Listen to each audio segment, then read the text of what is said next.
વહારે કાયદાની કમાલ છે અને કમાલ તો એવી છે કે કઠેડામાં કોણ ઊભો છે તેના આધારે ન્યાય તોડવામાં આવે છે।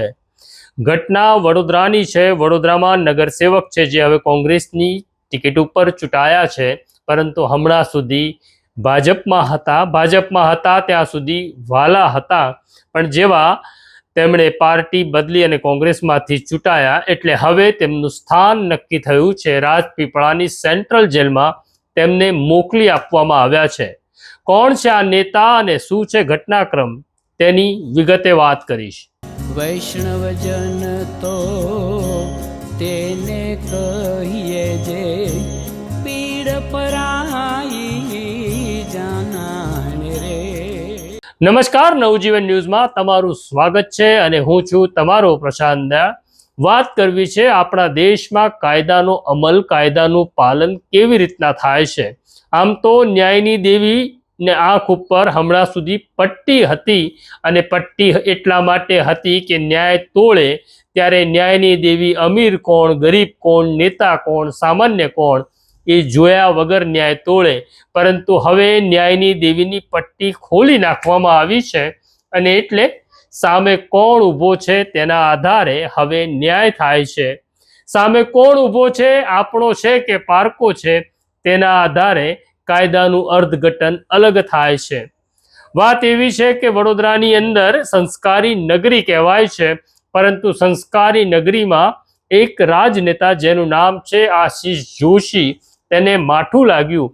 માઠું એટલા માટે લાગ્યું કે તે ભારતીય જનતા પાર્ટીની બેઠક ઉપરથી ચૂંટાયા હતા, નગરસેવક હતા, અને તેમના જ વિસ્તારની અંદર હરણી બોટકાંડ થાય છે। માસૂમ બાળકો જે શાળાનો પ્રવાસમાં આવ્યા હતા, તેમની આંખમાં આપણે મજા કરીશું એવું એક સ્વપ્ન હતું, પરંતુ હરણી બોટકાંડ જેના પાપે થયો, આ સ્વપ્ન રગદોળાઈ ગયું અને બાળકોએ જીવતા જીવ મોત જોયું। જે બાળકો અને જે શિક્ષકો આમાં માર્યા ગયા, તેનો પરિવાર આજે પણ જીવતા જીવ મરી રહ્યો છે। આશિષ જોશીથી આ સહન થયું નહીં અને તેમણે પોતાની જ પાર્ટી સામે મોરચો માંડીને કહ્યું, આ કેસના જે આરોપીઓ છે તેમની સામે કડક પગલાં ભરો અને વળતર ચૂકવો। પરંતુ હરણી બોટકાંડના આરોપીઓના છેડા અને મૂળિયા બહુ ઊંડા હતા। તેઓ જામીન ઉપર છૂટી ગયા, પણ આજ સુધી વળતર મળ્યું નહીં। આ મામલે પોતાની પાર્ટીને નારાજ કરનાર આશિષ જોશીની પાર્ટીમાંથી હકાલપટ્ટી થઈ। સ્થાનિક સ્વરાજની ચૂંટણી આવી અને આશિષ જોશી કોંગ્રેસમાં જોડાયા અને કોંગ્રેસની બેઠક ઉપરથી તેઓ ચૂંટણી લડ્યા, પણ ભારતીય જનતા પાર્ટીના વડોદરાના નેતાઓને ખરાબ લાગ્યું, અને ખરાબ એવું લાગ્યું કે ગાંધીનગરથી આ દેશ છૂટ્યા। ચૂંટણી ચાલી રહી હતી ત્યારે છોટાઉદેપુરના સંખેડા પાસે એક કાર પકડાય છે। કાર ચલાવનાર માણસનું નામ છે પ્રમોદ પાંડે, અને પ્રમોદ પાંડેની કારમાંથી 299 દારૂની બોટલ મળે છે। આ આરોપી અગાઉ પકડાઈ ચૂક્યો છે, એટલે કે લિસ્ટેડ બુટલેગર છે। પ્રમોદ પંડ્યાના નિવેદનમાં ખોલવામાં આવ્યું કે આ દારૂ હું વડોદરા લઈ જતો હતો અને કોંગ્રેસના ઉમેદવાર આશિષ જોશી આ દારૂ મતદારોને વેચવાના હતા। આ મામલે ગુનો તો નોંધાઈ ગયો, પ્રમોદ પાંડે પકડાઈ ગયો। પ્રમોદ પાંડેને પોલીસે કોર્ટમાં રજૂ કર્યો અને કોર્ટે પ્રમોદ પાંડેને જામીન પણ આપી દીધા।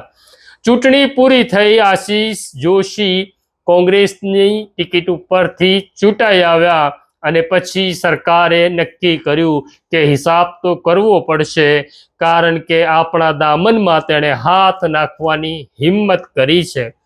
આશિષ જોશીની સંખેડા પોલીસ ધરપકડ કરે છે અને અદાલતમાં રજૂ કરે છે, જ્યાં અદાલતમાં હવે એક નવો દાવ પોલીસ રમે છે અને કહે છે કે BNSની 111/3 કલમ અમે ઉમેરીએ છીએ।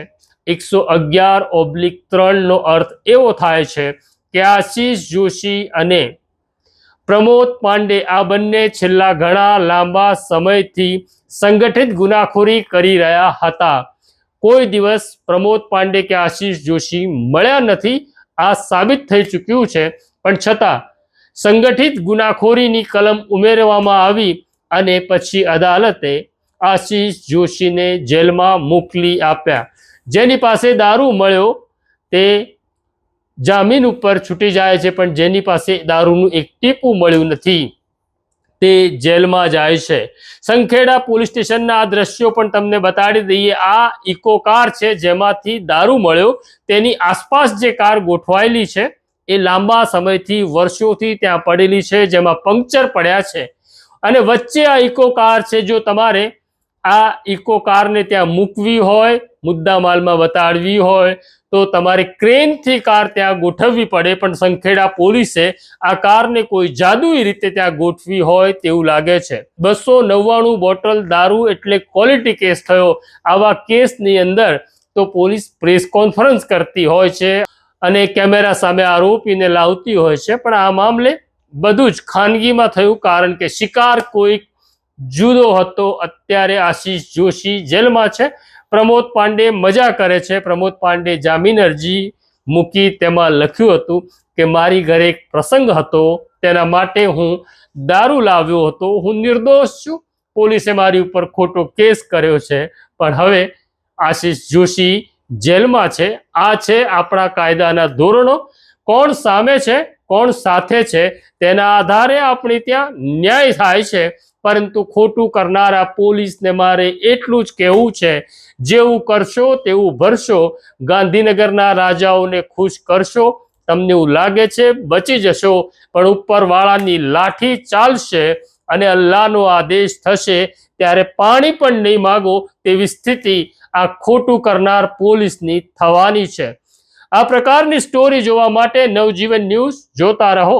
લાઈક કરો, શેર કરો. અત્યારે મને મારા સાથી બંકિમ પટેલને રજા આપો તે પહેલા બેલ આઇકોન દબાવી દો. નમસ્કાર.